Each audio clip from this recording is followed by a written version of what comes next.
नमस्कार।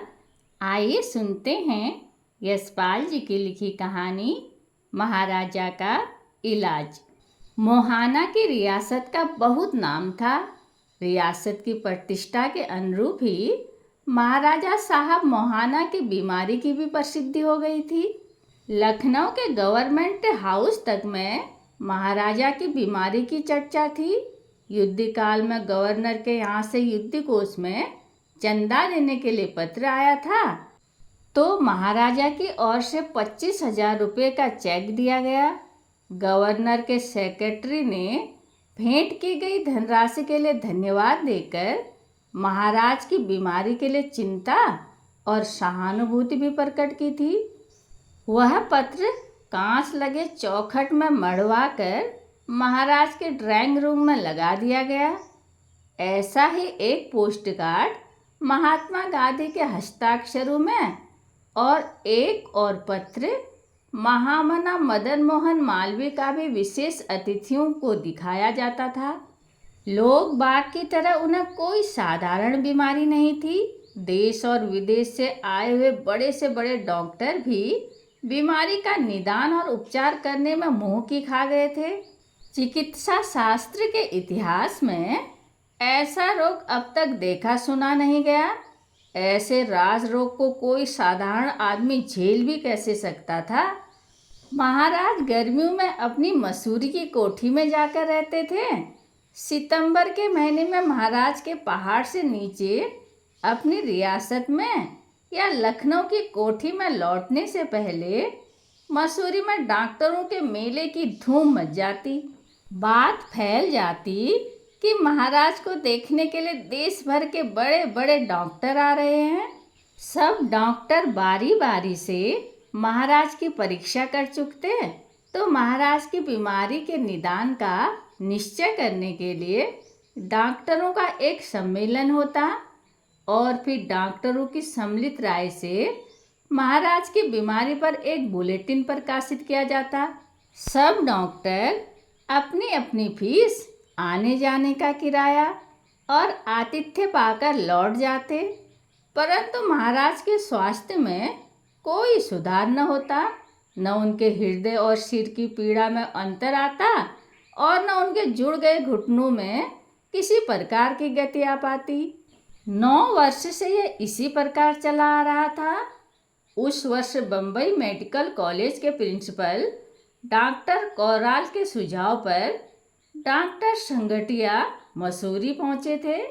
वियना में काम कर चुके डॉक्टर संगटिया अनेक रोगों का इलाज साइकोसोमेटिक प्रणाली से करते थे। महाराज के यहाँ भी वियना के नए डॉक्टर के आने की बात से उत्साह अनुभव किया गया। दूसरे दिन वे महाराज की कोठी में लाए गए। ड्राइंग रूम में एक अमेरिकन और एक भारतीय डॉक्टर भी मौजूद थे। डॉक्टर संगटिया ने ध्यान से 2 घंटे से अधिक समय तक रोगी की परीक्षा की। पिछले वर्षों में महाराज के रोग के निदान के संबंध में डॉक्टरों के बुलेटिन देखे। तीसरे दिन दोपहर बाद डॉक्टरों की एक सभा का आयोजन किया गया। डॉक्टर लोग प्राय 1 घंटे तक चाय, कॉफ़ी, विस्की, जिन की चुस्कियाँ लेते, आपस में बातचीत करते, अपने मंतव्य लिखते रहे।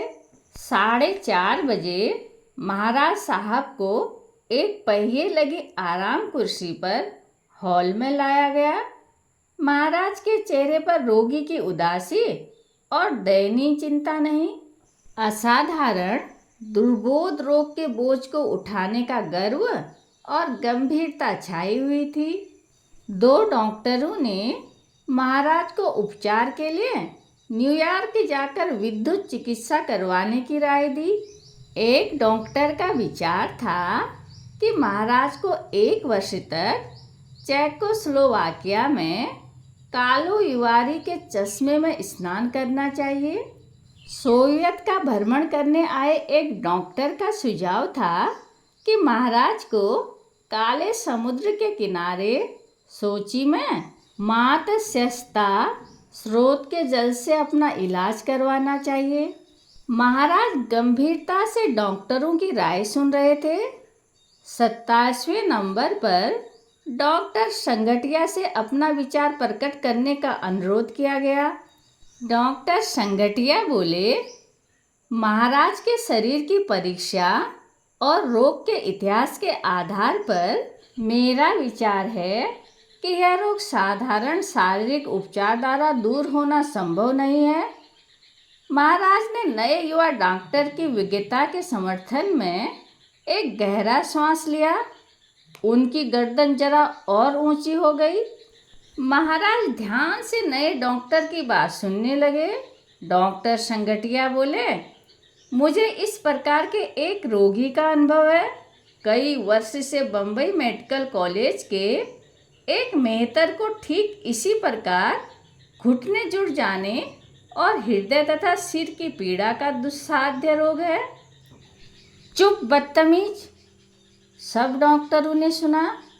वे विस्मय से देख रहे थे कि महाराज पहिए लगी आराम कुर्सी से उठकर खड़े हो गए और उनके वर्षों से जुड़े घुटने कांप रहे थे और होंठ फड़फड़ा रहे थे।